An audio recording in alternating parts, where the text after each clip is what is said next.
Assalamualaikum warahmatullahi wabarakatuh. Perkenalkan, nama saya Bella Disuci, NIM 1122111067. Di sini saya akan membahas studi kasus tentang keputusan manajer dalam penilaian kinerja tim. Kasus ini menceritakan tentang Rina, seorang manajer operasional di perusahaan jasa logistik Mau Maju, yang dihadapkan pada dilema dalam menentukan siapa yang layak mendapatkan bonus dan promosi.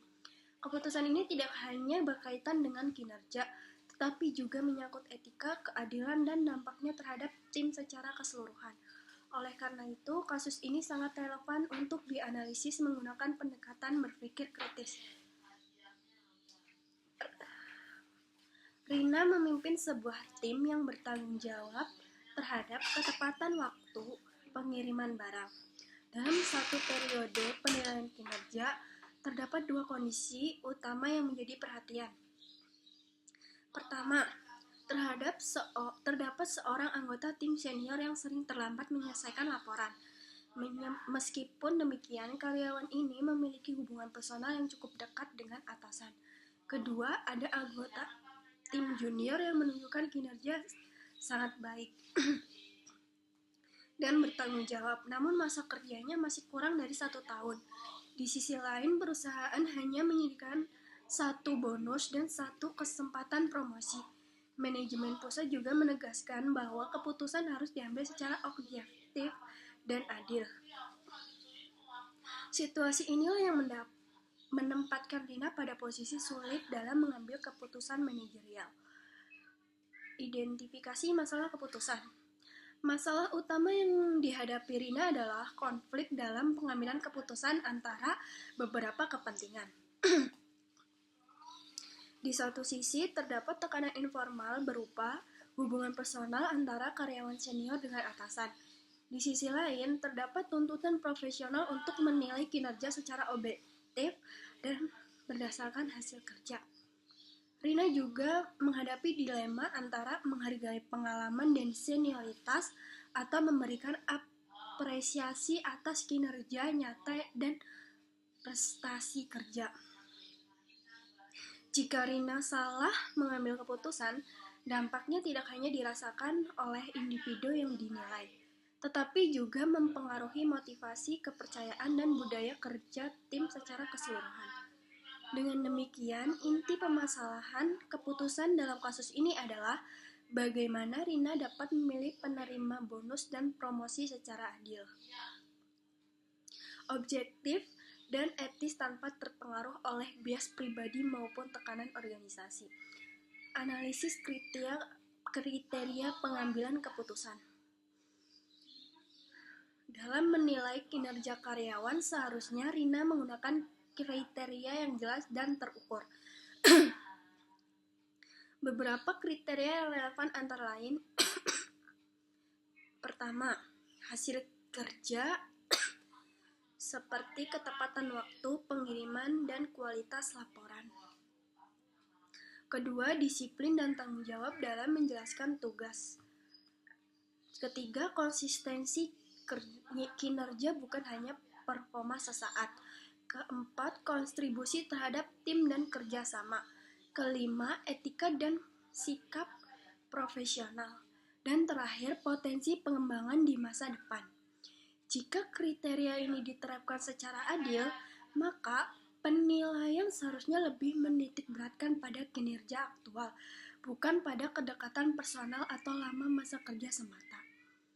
Dalam kasus ini, terlihat bahwa karyawan junior lebih memenuhi sebagian besar kriteria tersebut dibanding karyawan senior.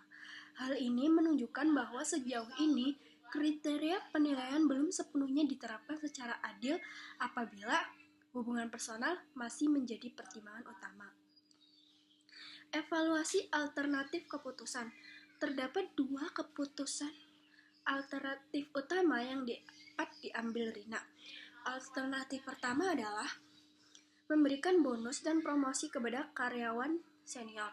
Kelebihan dari keputusan ini adalah dapat menghindari konflik dengan atasan serta dianggap menghargai pengalaman kerja. Namun, kekurangannya cukup besar, antara lain tidak mencerminkan kinerja nyata, menimbulkan kesan pilih kasih, berpotensi menurunkan motivasi karyawan lain, bertentangan dengan prinsip objektivitas dan keadilan. Alternatif kedua adalah memberikan bonus dan promosi kepada karyawan junior. Kelebihannya adalah keputusan ini didasarkan pada prestasi dan kinerja yang terukur, meningkatkan motivasi tim serta menunjukkan bahwa perusahaan menghargai kerja keras.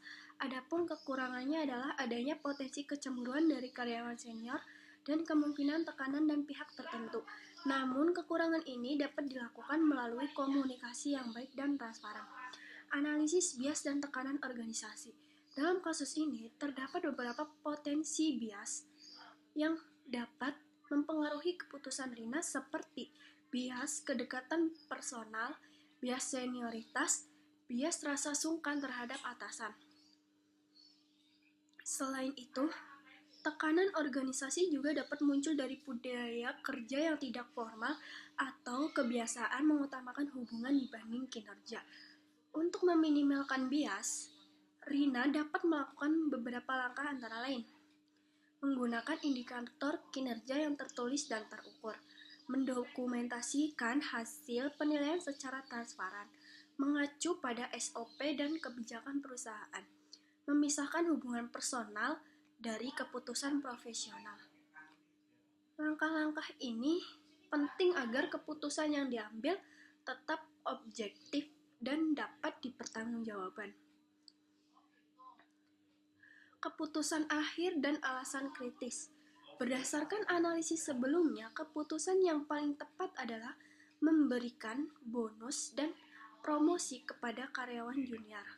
Secara logis, karyawan junior menunjukkan kinerja yang lebih baik, disiplin, dan memberikan kontribusi nyata bagi tim. Secara etis, keputusan ini mencerminkan keadilan, integritas, dan menghindari konflik kepentingan. Secara manajerial, keputusan ini memberikan pesan positif bahwa perusahaan menghargai prestasi dan kerja keras, bukan kedekatan personal. Hal ini juga dapat meningkatkan motivasi dan kepercayaan seluruh anggota tim terhadap sistem penilaian kinerja. Kesimpulannya, keputusan manajerial yang baik harus didasarkan pada data, etika, dan berpikir kritis. Kasus Rina menunjukkan bahwa objektivitas dan keadilan merupakan kunci dalam menjaga profesionalisme dan keberlanjutan organisasi. Demikian penjelasan dari saya, kurang lebihnya mohon maaf. Terima kasih. Wassalamualaikum warahmatullahi wabarakatuh.